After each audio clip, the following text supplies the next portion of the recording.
Hey guys, so I'm making this podcast just to walk you through the calculations that you're supposed to do for the data that you collected either in lab yesterday or what you finished today.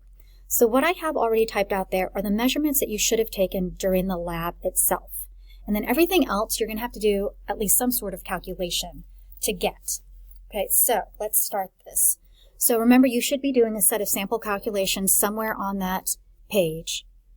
And the first thing that you need to be able to do is figure out the mass of the water. And that is just a simple subtraction. Okay, so I can't even copy the right numbers down here. Give me a sec here. And remember, when you add or subtract, you watch places after the decimal point. So this number has 2 places after the decimal point. This one has 2 places after the decimal point. So your answer should have 2 places after the decimal point. So just watch what you're doing. Some of you used the balance in the research room, so yours is going to go 4 places out, which is fine. All right, so 9.05. And I don't know if you noticed what I did with my data table, but if you notice over here, I put the units with my description of my measurement, which means I don't have to write them inside the table every single time, which sometimes makes this look a little bit neater. All right, delta T for the metal. Remember, that is final minus initial. Initial is when it was in the water. So for me, that's 99.8 degrees Celsius. And final was the temperature of the mixture. So that's 40.2 degrees Celsius. So negative 59.6 degrees Celsius is delta T. Delta T for water is again TF minus TI. TF is still 40.2 degrees Celsius. Remember, they should be the same TF because there's some thermal equilibrium reached as heat's being transferred between the 2 substances. And initial temperature was 23.5 degrees. All right, so then I just subtract those 2 numbers and I get 16.7 degrees Celsius here. All right, so the formula that you should be using is this. And you have to solve for water. Okay. So the water's temperature went up, so water's gaining heat, so you should get a positive Q value here. All right, so the mass of my water, I just go to my chart and pick out the pieces that I need. Specific heat is 4.184 joules per gram degrees Celsius. And delta T for my water is 16.7 degrees Celsius. And then I just plug that into my calculator. And I need 3 sig figs, 632 joules. And this is heat gained by water. Okay, so what you're supposed to get from this, though, is that if the water gained that much heat, something had to lose that heat. So the metal lost 632 joules, gave it up to the water. So since it lost heat, it should be a negative Q.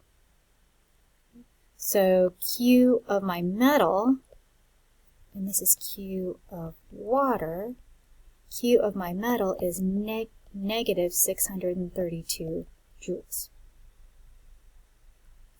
You know mass of your metal.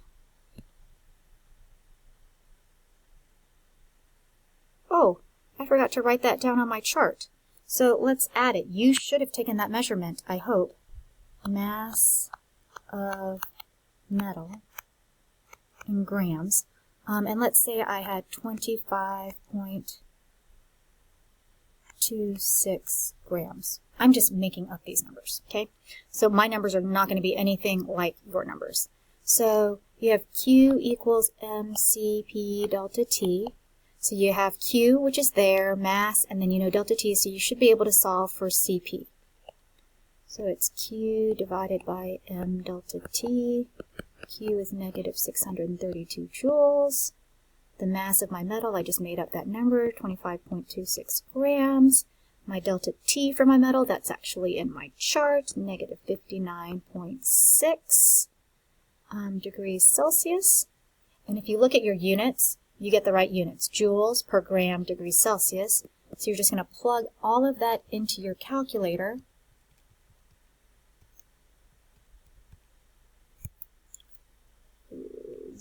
I need 3 sig figs, 420 joules per gram degrees Celsius.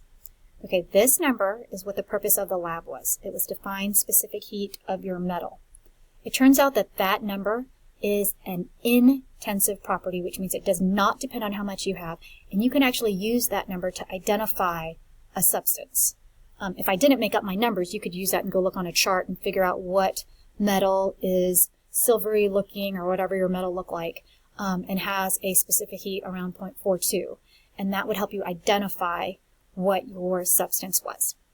Okay, so you would do this for each one of your trials.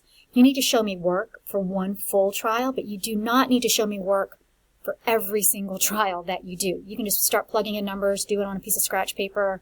I don't need to see that work, but I do need to see one worked from beginning to end. And so then I would be able to fill out this like that, and then that would be the end of trial 1.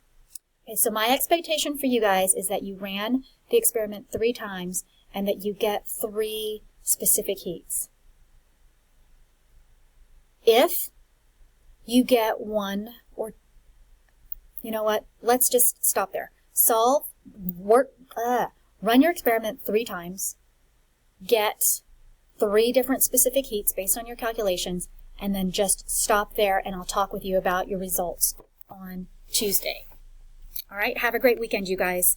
You do have homework. Remember, problem set number 1 is due on eBackpack by Tuesday. Problem set number 1 is due on Tuesday. Problem set number 2 is due on Wednesday, and I think that there's going to be a test on Friday. So get to work, use your time wisely. I'll see you on Tuesday. Bye.